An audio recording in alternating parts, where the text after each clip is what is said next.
Let's get back to the bipartisan fury right now over a series of intelligence leaks. The House Intelligence Committee chairman today said that the media have been allowed into classified meetings.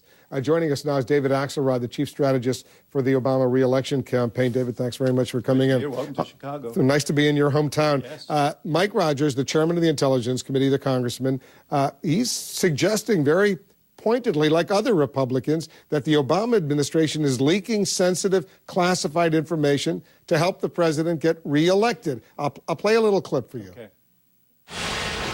The committee has material suggesting that the agencies were directed to expand the scope of classified information they gave to the press. We know in some cases someone from a segment of the media was present in a classified setting.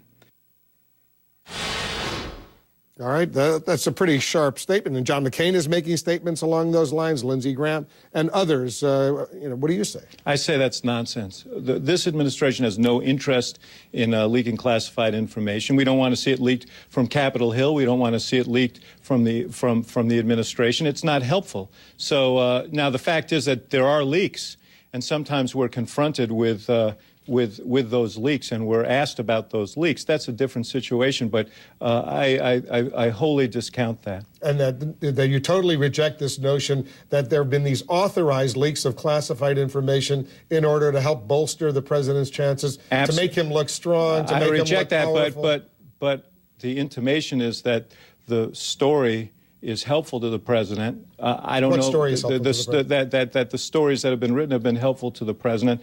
I'll let other people judge that, but they're certainly not. We're not the source of those stories. And this notion that John McCain wants a special counsel, like Ken Starr, for example, look, you know what? to come in and start investigating. I think that nobody benefits from leaks of classified material, and it shouldn't happen. And we would welcome anybody to look at anything. Let's talk about the former president of the United States, Bill Clinton. Mm-hmm. My full interview is going to air in the next hour with him, but he's now apologized. He's expressed regret. He said he didn't fully understand the nature of the question when he said the Bush tax cuts, even for the wealthiest Americans, maybe temporarily should be extended, even though the president says they shouldn't be extended any longer. This good enough for you? Well, I'm not asking for an apology from Bill Clinton. I have deep admiration for Bill Clinton, and I watched this parade of Republicans saying, we ought to listen to Bill Clinton. They should listen to Bill Clinton. Bill Clinton was the president in the early 90s who said we have to do something about these deficits, and it's going to mean the wealthy will have to pay a little more. Not one Republican in Congress supported him. He went ahead and got it done, and we had a decade of growth and expansion, left with a surplus. In the next decade, we had 2 unfunded wars, an unfunded Medicaid prescription program, unfunded tax cuts, and they left for this president huge deficits and an economic crisis. So they should listen to President Clinton. He was right back in the 90s. He's right what he says now. We should be investing in education and research and development and energy and the kinds of things that will grow our economy, not going back to the policies of the last decade. But did he cause your campaign, the re-election campaign, some heartburn by suggesting that Mitt Romney's sterling reputation at Bain Capital, coming on the heels of those ads when you were going after Mitt Romney at Bain Capital? Well, look, the question he answered, Wolf, and I've said this before, was, is he qualified? No one's doubting that Mitt Romney is qualified to be president. The question is he qualified to call himself a job creator? Is he qualified to call himself the economic oracle that he does when he ran a business that doesn't reflect that, and his record in Massachusetts was so poor in terms of job creation? That's what we're questioning, not whether he has the technical qualifications. But you're not suggesting, as Bill Clinton did, that he did have a sterling reputation. I think he had a great record for for making money for himself and his partners. He did not have a great record on job creation. When you take companies to bankruptcy, load them with debt, take them to bankruptcy, walk away with millions of dollars while the workers are left holding the bag and the creditors are left holding the bag, that may look good in terms of your balance sheets, but it's not good economic policy, and it's not right. But in fairness, there were some companies that he helped establish.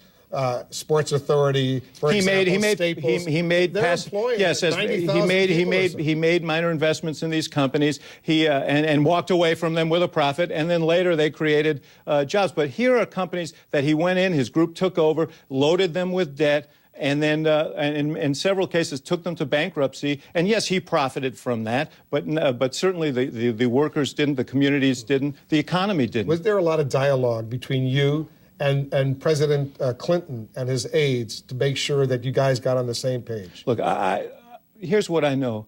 Bill Clinton understands what it takes to grow this economy. He understands that we can't cut our way to prosperity. He understands that we have to bring these deficits down in a responsible way and invest in those things that we need to grow: education, innovation, energy, infrastructure. That's what he's been preaching all over this country. There's no separation between him and this president. They have the same understanding of how you grow the economy. And you want him to go out there and campaign. I think he's a tremendous asset to us. I have no compunction about that. How worried are you, if you are, that the Romney campaign raised more money last month than the Obama campaign? Well, this is sort of to be expected, Wolf. You know, in 2004, John Kerry, once he sealed the nomination, had 2 months where he outraised President Bush because you pick up all the money that you couldn't raise in the primary from Republicans who were supporting other candidates in that primary. So we anticipated this. And look, there's no doubt, I've said it before, we're going to be the first president to be outspent, not because of what Romney's raising, but because of the super PACs. When you have people like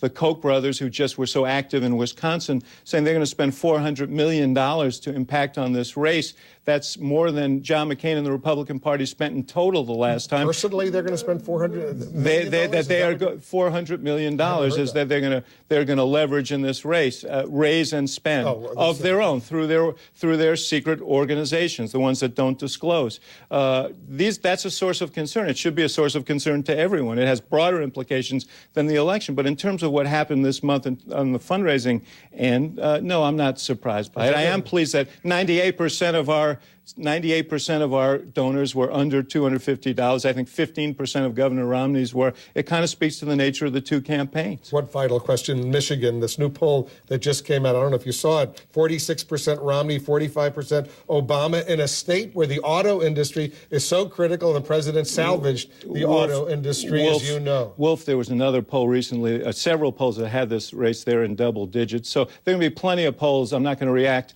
to one of them. And if I were Mitt Romney, I'd say, I'd bet you $10,000 we're going to win the state of Michigan. But I'm not, so I won't. David Axelrod, thanks for coming in. Okay, good to be with Chicago. There are worrisome developments in the case of an American right now, an American being held in a Cuban prison, and it's a story we've been following closely here in the Situation Room. The latest details coming up next. Also, a new breakthrough can reveal the entire genetic blueprint of a baby still in its mother's womb, detecting thousands of diseases, but at what cost? Stay with us.